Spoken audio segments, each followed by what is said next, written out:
On va passer maintenant à un tout petit peu à un autre domaine, si on va rester dans ces enjeux sociaux de l'œuvre des Lenains. Et je tiens à remercier beaucoup Scarlett Beauvalet, qu'on a averti peut-être un tout petit peu tard de ce colloque, mais vous savez combien les Lenains sont liés à, naturellement, importance fondamentale pour l'histoire de l'art, que ce soit pour le problème du catalogue ou de notre élaboration de connaissance de la peinture française du XVIIe siècle, mais également importance des Lenains pour ce qui est l'étude de la société et de l'histoire de France du XVIIe siècle. Juste prendre un exemple, c'est la couverture d'un ouvrage qui était longtemps un best-seller, qui était Louis XIV et 20 millions de Français, première édition de poche, c'est les tableaux des frères Lenain qui sont censés du coup incarner les 20 millions de Français, contre en quelque sorte Louis XIV. Alors après, l'histographie a un tout petit peu plutôt bougé dans les années 80-90, même si par exemple l'étude de Neil MacGregor, qui est longtemps citée, montrait cette implication sociale de la peinture des Lenains, en essayant de voir plutôt, comme ça a été évoqué hier, comme on va l'évoquer d'ailleurs tout à l'heure, dans les Lenains, des formes de spiritualité contemporaine et de proposer une autre lecture des scènes de paysans, qui n'est non plus cette fois-ci un réalisme social, mais au contraire, en quelque sorte, une idée de représentation de cette grande école spirituelle française du XVIIe siècle. Et je crois que Scarlett Beauvalet, qui est professeure à l'université Picardie-Jules Verne, qui a fait des recherches très importantes de démographie historique, d'histoire de la famille et de la charité, va réussir à nous mêler, en quelque sorte, comme on l'a vu déjà aussi hier dans la visite, à la fois reprendre un tout petit peu ce problème de la spiritualité dans la peinture des frères Lenain, mais aussi étudier la position de la femme. Et j'aurais juste cité son dernier ouvrage, qui a un très beau titre, Le rose et le bleu, la fabrique du féminin et du masculin, 5 siècles d'histoire. Merci beaucoup. Merci beaucoup.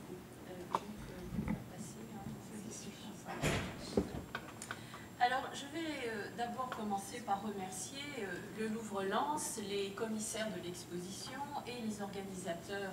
Alors, je vais l'appeler atelier, de cet atelier.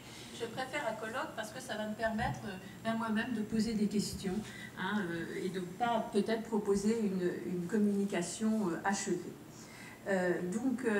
J'ai été ravie, je suis ravie de participer, j'ai été ravie d'être sollicitée. C'est vrai que c'était un peu court, j'ai tout de suite dit oui, je vais essayer d'expliquer pourquoi, et une fois après avoir dit oui, j'étais tout de suite très inquiète, parce que je me suis dit, mais qu'est-ce que tu vas raconter? Tu ne vas pas encore parler de la Compagnie du Saint-Sacrement, je n'ai rien contre la Compagnie du Saint-Sacrement, mais enfin, voilà, on a quand même écrit beaucoup de choses.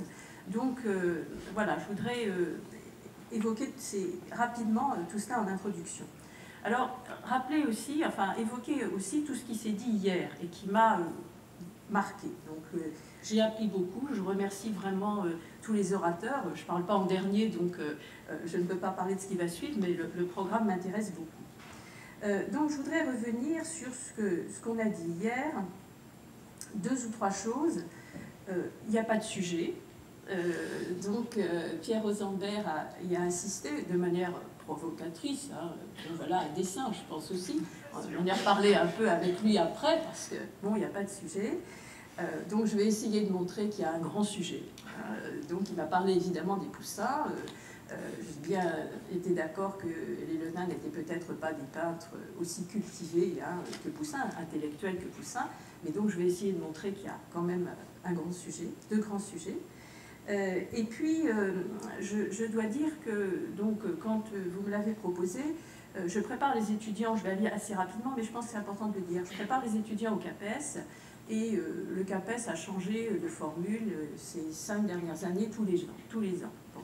Maintenant, je pense qu'on va avoir à peu près une stabilité, et le ministère a cru bon d'introduire, aussi bien dans l'épreuve écrite que dans l'épreuve orale, le commentaire de documents.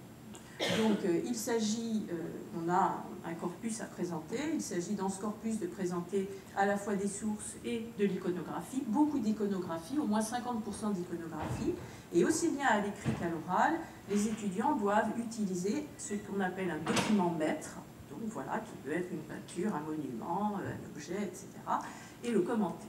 Et bien sûr, en pensant que ensuite, dans leur carrière de professeur de lycée ou collège, ils vont former les élèves donc à l'histoire de l'art, des arts, je ne vais pas entrer dans ce débat, sans avoir bien sûr pensé à demander à de vrais spécialistes, des conservateurs ou des historiens de l'art, de faire cette initiation.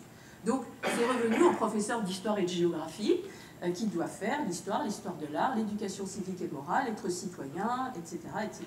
Donc nous sommes devenus très, très importants dans cette formation. Donc moi, comme je forme au CAPES et ensuite je forme également les étudiants qui ont obtenu le CAPES il y a une année transitoire avant d'entrer au lycée et collège, on s'est dit dans notre université qu'il fallait tout de même un peu préparer les choses. Et j'utilise, voilà, le repas des paysans, parce que d'abord je l'aime beaucoup, et puis parce qu'évidemment il y a eu beaucoup d'interprétations. Et donc j'en profite très rapidement pour essayer d'expliquer qu'il y a des méthodes en histoire de l'art qui ne sont pas les nôtres, mais qui seraient importantes de connaître. Donc j'essaie de faire un peu d'analyse formelle, un peu d'iconographie, j'essaie de prononcer le terme d'iconologie, de sémiologie, j'essaie de donner quelques noms en me disant qu'au moins ils les auront entendus une fois et qu'après, ceux qui seront intéressés pourront compléter. Donc voilà, donc je fais tout ça très vite, mais je fais de mon mieux.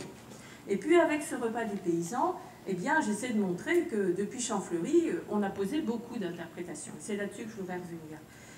Donc, peinture réaliste, le frère Antoine dans son vendangeoir avec une fête des vendanges, une peinture, la Seine et la compagnie du Saint-Sacrement caché, et puis encore une interprétation que je n'avais pas notée, cette femme donc, qui serait peut-être la maîtresse de maison, qui serait habillée en servante et qui servirait donc un repas aux pauvres.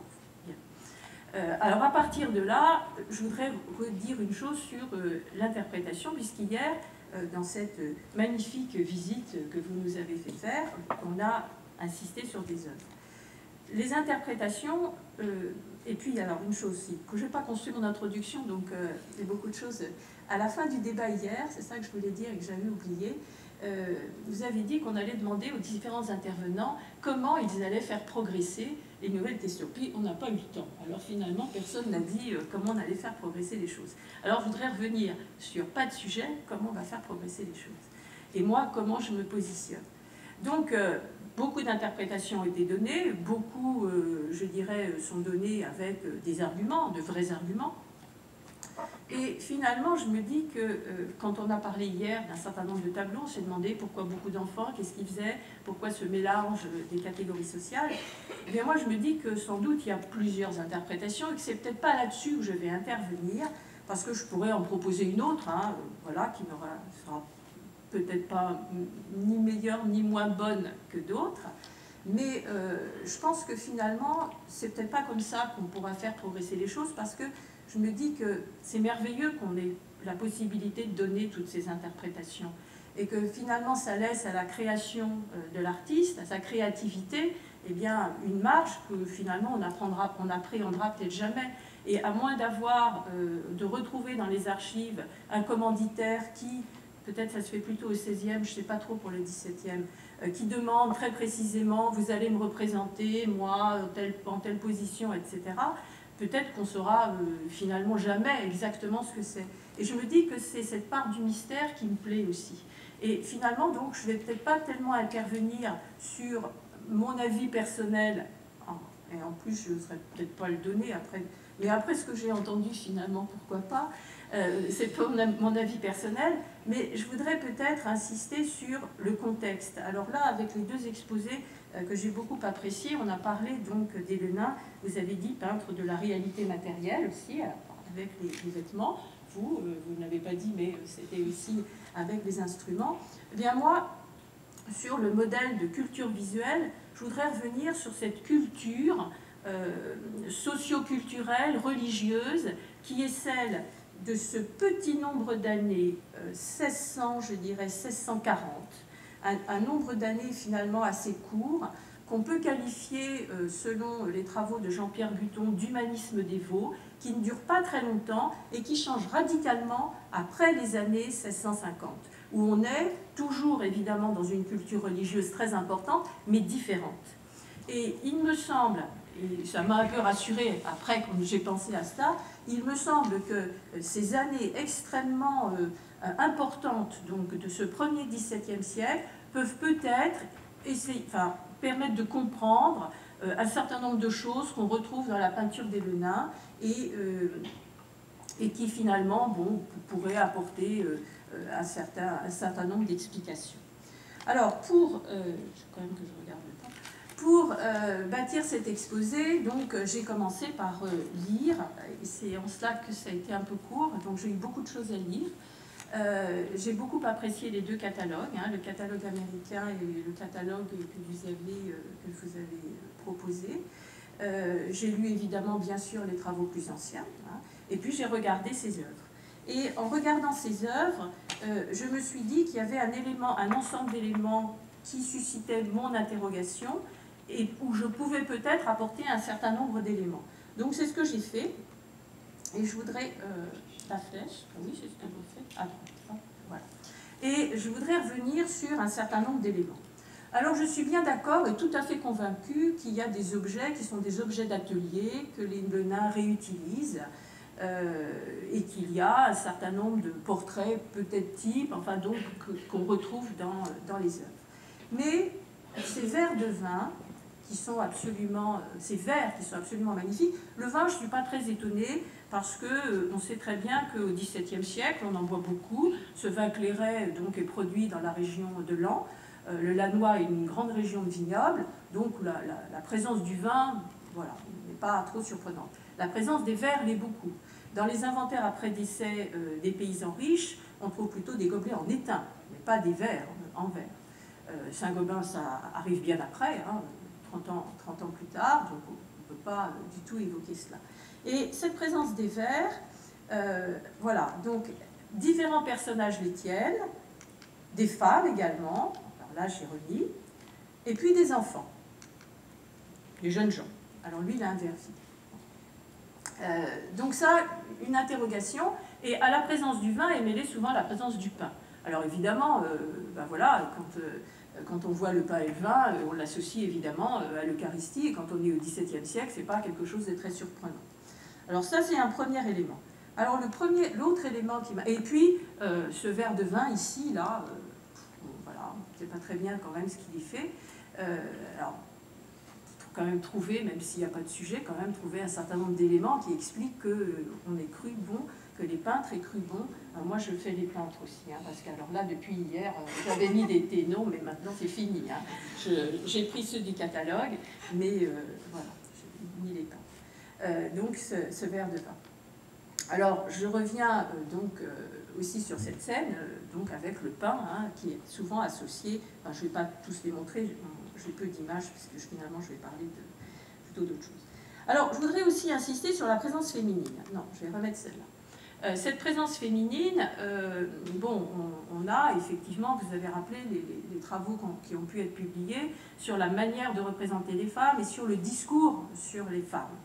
Donc un discours qui est évidemment extrêmement ancien, qui repose sur l'Antiquité, sur les médecins de l'Antiquité, qui explique qu'il y a deux natures. Donc là je vais très vite, la nature chaude et sèche des hommes, la nature froide et humide des femmes, et que cette nature froide et humide les cantonne à des fonctions, à la maternité, à ce qu'on appelle l'intérieur, à être donc des mères de famille, des maîtresses de maison, et qu'elles ne peuvent pas avoir de fonction de commandement, qu'elles ne peuvent pas avoir des fonctions de réflexion, parce que justement, il y a cette imperfection en quelque sorte du corps, et on parle de corps débile, au sens évidemment ancien. Donc, quand on les représente dans la littérature, dans les écrits religieux, chez les médecins, chez les juristes, on dit que les femmes sont en puissance de mari et elles sont dans une attitude soumise. Il y a un adjectif qui caractérise très bien la manière dont on représente les femmes, c'est la modestie. Le regard baissé, et donc tout est modeste. Un peu plus tard, Madame de Maintenon, on parle beaucoup pour Saint-Cyr du regard modeste, de l'attitude modeste, de la démarche modeste, enfin tout est modeste. Et en regardant d'autres tableaux, je me suis dit que ces femmes n'étaient pas du tout dans cette attitude soumise qui est celle qu'on trouve dans les textes, mais je trouve qu'elles sont très présentes, aussi présentes que les hommes.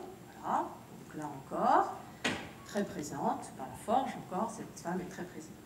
Et puis j'ai regardé, c'est là encore très présente, et puis j'ai regardé les âges de la vie, et notamment la représentation des femmes âgées.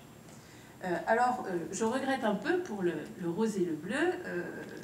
Donc j'ai fait évidemment, puisque moi j'ai travaillé beaucoup sur le veuvage, donc je me suis intéressée aussi à la représentation de la vieillesse féminine, et j'ai utilisé donc les travaux que j'aime beaucoup de Madame Lamérie d'Agen sur l'invention du corps, et je vais peut-être reprendre un peu mes notes.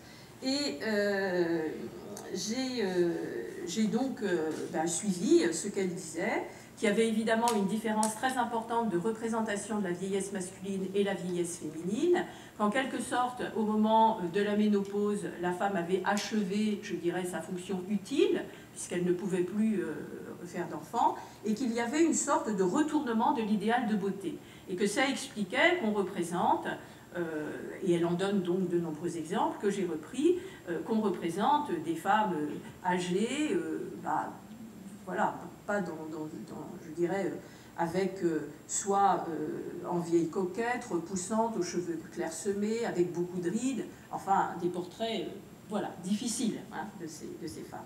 Et là, pas du tout, c'est pas du tout cette vision de la vieillesse féminine que représente Helena. Alors on m'a fait remarquer hier qu'on ne savait pas trop quel âge avaient ces femmes, ça c'est vrai aussi, mais enfin on date, on chiffre, les médecins, enfin l'ensemble hein, du discours chiffre la vieillesse féminine à partir de 40 ans, à partir du moment de la ménopause. Vous savez, il y a aussi un peu plus tard Balzac, la femme de 30 ans, la femme de 40 ans, la femme de 40 ans, c'est horrible, hein, c'est absolument terminé.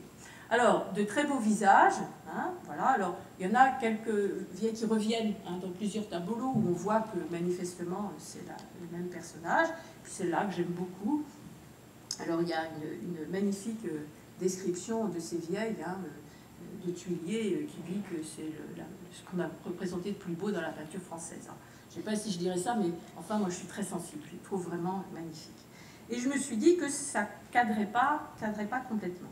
Alors, la dernière remarque, regardant tous ces tableaux, c'est cette mixité. Alors, vous l'avez évoqué avec les vêtements. Effectivement, il y a une mixité. Parfois, on peut arriver à avoir 1, 2, 3 catégories sociales. Il y a beaucoup d'enfants. Alors, c'est souvent difficile de penser que ce sont des familles parce qu'il y aurait beaucoup de jumeaux. Hein. On ne peut pas mettre partout des enfants en nourrice. Enfin, il y a plein de choses qui étonnent et qui ne cadrent pas complètement. Donc, à partir de là, je me suis demandé ce que j'allais pouvoir apporter, ce que j'allais pouvoir dire. Et donc, j'ai essayé de regarder ces tableaux en me demandant quelle lecture, puisque moi, c'est quand même plutôt ma culture, quelle lecture ça m'inspirait et ce que je sentais à partir de ces tableaux. Donc, j'ai essayé de faire à ma sauce, un peu comme avec ce que je pouvais faire. Et donc, je voudrais évoquer 3 points. Revenir sur l'Helena au cœur de l'élan dévot. Évoquer le discours de la retraite et de la solitude, un discours qui a été pointé d'abord par les littéraires, hein, et puis qui a été repris ensuite par les historiens. Et puis, un autre discours, celui de la spiritualité conjugale. Et j'insiste beaucoup sur ces 3 thèmes parce qu'ils sont véritablement extrêmement caractéristiques des années 1600-1640. Après, c'est autre chose. Mais c'est vraiment une période très datée, très précise. Alors, je voudrais revenir sur le premier thème, sur l'élan dévot. Alors, je ne vais pas redire tout ce qu'on a vu là depuis hier sur la formation des peintres, leur origine, un mot, ils sont quand même des paysans, voilà, aisés, mais ce sont quand même un milieu paysan, de vignerons sans doute. Une deuxième chose, cette fameuse paroisse Saint-Sulpice et Ollier. Donc ça, je crois que voilà, c'est au moins quelque chose qu'on sait. On sait que, parce qu'on a quelques sources d'archives, qu'il gravite autour des cercles dévots. Donc cette paroisse Saint-Sulpice, c'est un bastion du catholicisme. La présence d'Ollier, le curé de la paroisse, est très importante. Le logeur Frémin Beaubière est membre de la compagnie du Saint-Sacrement. On sait que les frères ont rencontré des membres de la compagnie du Saint-Sacrement. On ne sait pas s'ils ont été eux-mêmes voilà, affiliés, membres de cette compagnie. Peut-être ont-ils rencontré Gaston de Ranty. Enfin, ce sont des personnages qui sont très importants à Paris et qui sont très importants dans ce milieu. En tout cas, il me semble ne pas faire de doute qu'ils connaissent bien les écrits et les idées de ces milieux dévots. Alors, je voudrais ajouter qu'on parle beaucoup de la Compagnie du Saint-Sacrement, mais dans cette première moitié du XVIIe siècle, il y a énormément de cercles dévots à Paris. Et ces cercles dévots font des réunions extrêmement fréquentes. Et il y a le cercle de Barbacari, qui est très connu, et qui est aussi un des milieux de rencontre du milieu dévot parisien, et d'une grande partie de la France catholique. Il y a des réunions, il y a des conférences. Et il y a véritablement, je dirais, une atmosphère de reconquête catholique qui est très importante, particulièrement à Paris. Donc le cercle de Barbacari, il est fréquenté par François de Sales et Pierre de Bérulle, et loin de restreindre la spiritualité au clerc, ces cercles proposent une spiritualité pour les laïcs, et pas seulement l'élite, tous les milieux laïcs, et on insiste beaucoup sur les catégories justement plus basses de la population qui n'ont pas accès à l'écrit, mais qu'on va pouvoir finalement attirer à cet élan religieux et spirituel par la prédication, par les missions, par les conférences. Et on est dans cette première partie du XVIIe à un moment où il y a beaucoup de missions qui sont organisées. Et ces missions, elles prennent, comme le nom l'indique, on a une semaine, parfois 2 semaines, où on a des conférences qui sont adressées à tous et où un prédicateur se déplace et on a une formation sur une semaine où eh bien voilà, on vous explique ce que c'est que cet élan charitable. Et ça, on le sait parce que les historiens qui ont travaillé dessus l'ont bien montré, que c'est fréquenté et que les populations y vont. Alors, cette question donc de l'humanisme dévot ne peut pas être séparée de la question de la pauvreté et de l'engagement dans les œuvres. Et il y a toute une pédagogie qui est développée dans les ouvrages de piété, dans la prédication, et là c'est important parce que ceux qui ne peuvent pas lire au moins par la prédication y accèdent, par les vies exemplaires, et en fait par ce canal on a véritablement une diffusion du message chrétien. Le texte évidemment qui inspire toute cette pédagogie, c'est le chapitre 25 de Saint Matthieu, dans les évangiles. Il inspire les œuvres d'assistance et il met la charité chrétienne au cœur de la vie des laïcs. Et je citerai simplement cette phrase de François de Sales: « Si vous aimez les pauvres, mettez-vous souvent parmi eux, prenez plaisir à les voir chez vous et à les visiter chez eux. » Alors, cette phrase me paraît importante. Alors, dans la littérature hagiographique, cette littérature connaît aussi un essor remarquable dans ces 50 premières années du XVIIe siècle. Les clercs cherchent des exemples d'édification et on prend des couples laïcs, par exemple Ranty, qui a été marié, on prend des hommes et des femmes exemplaires, enfin qui vont servir de modèle. Alors c'est plus de l'hagiographique, de la biographie, parce que tout est un peu stéréotypé et construit sur le même modèle, mais on montre toujours, pour tout le monde, que dès le plus jeune âge, on participe à ces œuvres de charité et que justement on incite les parents à emmener les jeunes enfants ou à les faire emmener par une servante chez les pauvres. Et par exemple pour Barbacari que j'évoquais tout à l'heure, Marie Lumagne, Marie de Miramion aussi, on explique bien que dès 5-6 ans elles font ces visites aux pauvres. Alors c'est pour ça qu'hier quand on avait parlé donc, de ce tableau, voilà, je disais que ça m'évoquait beaucoup ces visites aux pauvres. Alors ça, c'est le premier, je n'ai plus besoin de ça, c'est le premier élément que je voulais évoquer. Alors le deuxième élément, le deuxième thème, c'est l'idéal de la retraite. Le discours de la retraite, c'est un discours qui se met en place aussi dans la première moitié du XVIIe siècle, qui a été très bien pointé par les littéraires, notamment Bernard Beugnot, Monique Vigourou, et ils ont montré qu'il y avait un idéal de la retraite qui s'épanouissait dans ce contexte dévot et mystique de la réforme catholique. Et on peut parler d'une véritable culture qui imprègne les esprits. Avec cette recherche, donc, non pas de la retraite, non pas de se séparer du monde, mais de trouver finalement Dieu dans le monde, en soi, en justement se retirant, en quelque sorte, de cette vie intérieure. Donc Bernard Beugnot a parlé d'une véritable topique de la retraite Et aussi bien les littéraires que les historiens qui ont étudié ces thèmes montrent qu'à partir des écrits privés, on voit que cette littérature est connue, hein, que cette littérature, je dirais, fait sens, hein, et qu'elle est reprise.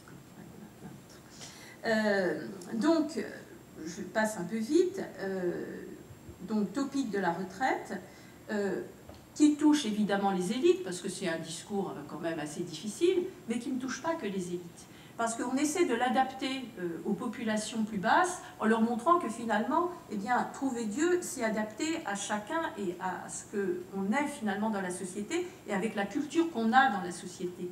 Et donc, il y a des moyens de trouver Dieu qui sont simples, mais qui peuvent aussi, donc, je dirais, être utilisés par les populations qui sont les plus humbles.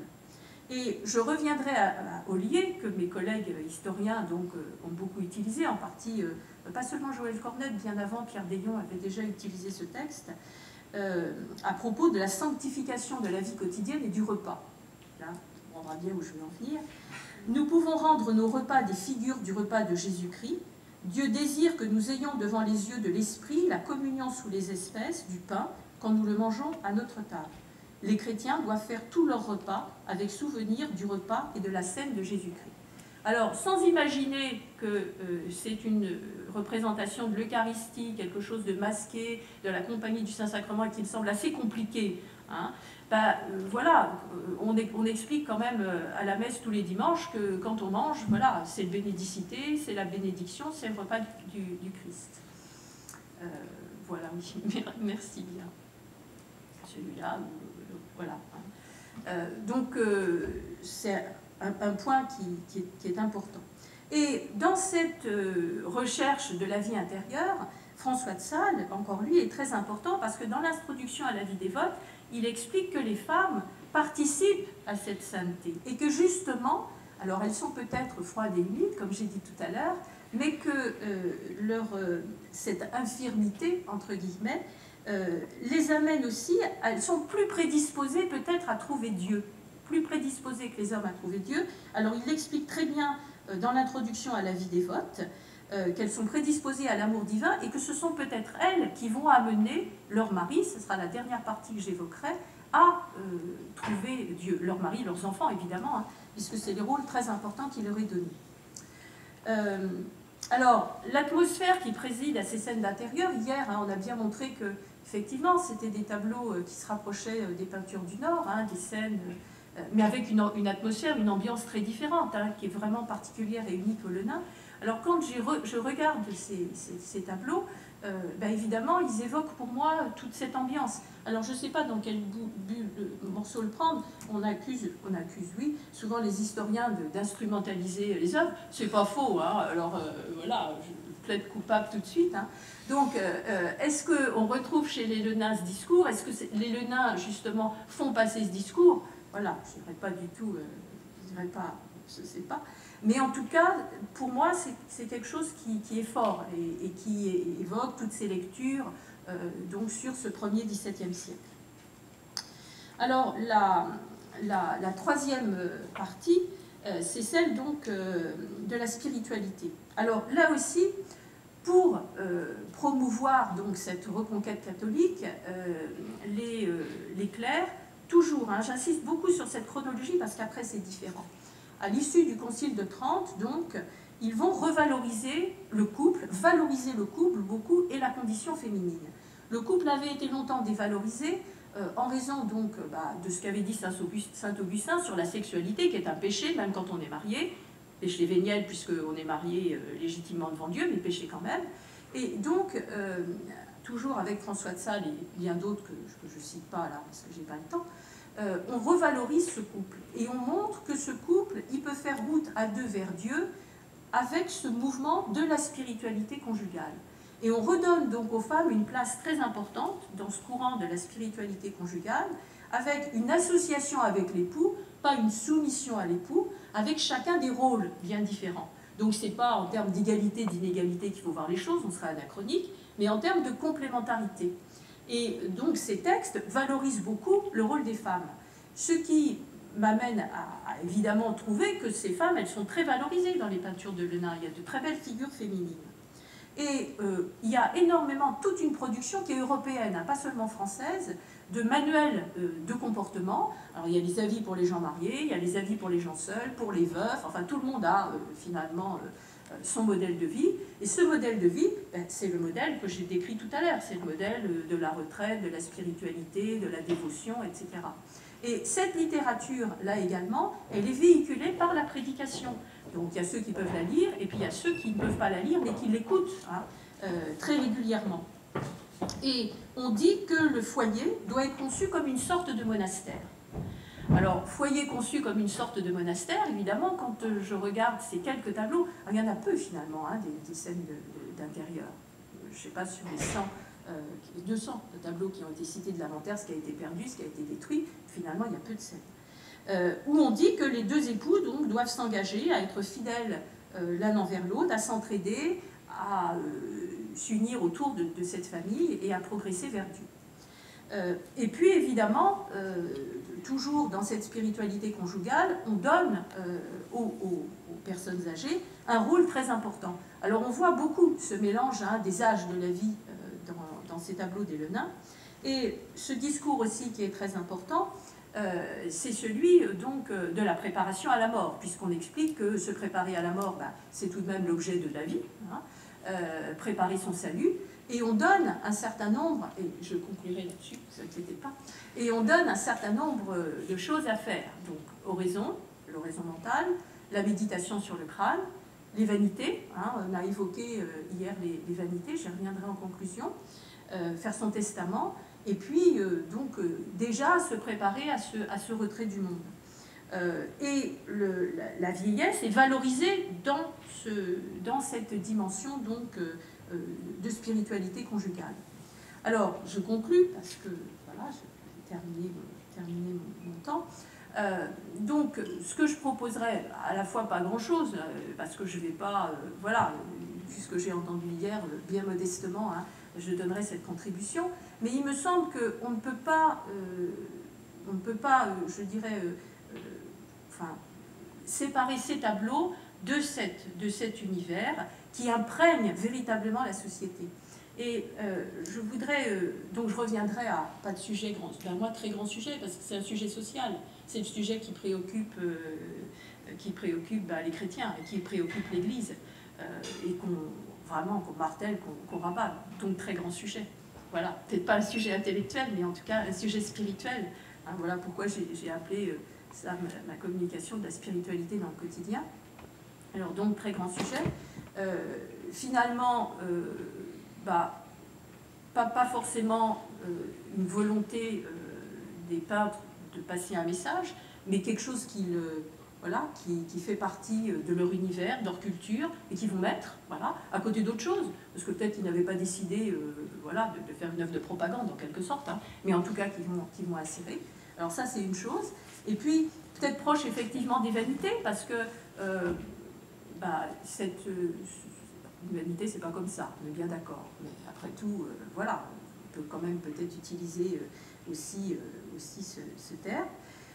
Et puis alors ce que je proposerais pour faire progresser les choses, bah, moi évidemment comme je suis historienne, de revenir sur les notaires, hein, bien sûr, enfin les notaires ou les sources d'archives.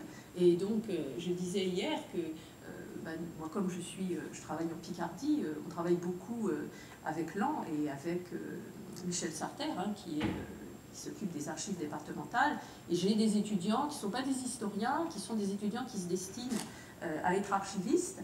Et moi, je fais une partie, donc l'historien et ses archives. Et que peut-être, je vais voir si avec Michel Sarter, alors le minutier central, on ne peut pas, parce qu'alors là, on n'y arriverait pas, hein, c'est un océan. Hein. Mais allant, bon, voilà, peut-être qu'on peut faire des choses, et peut-être qu'on peut trouver un certain nombre d'éléments qui apporteraient voilà, un certain nombre voilà, de choses qui pourraient être utiles. Voilà, je vous remercie.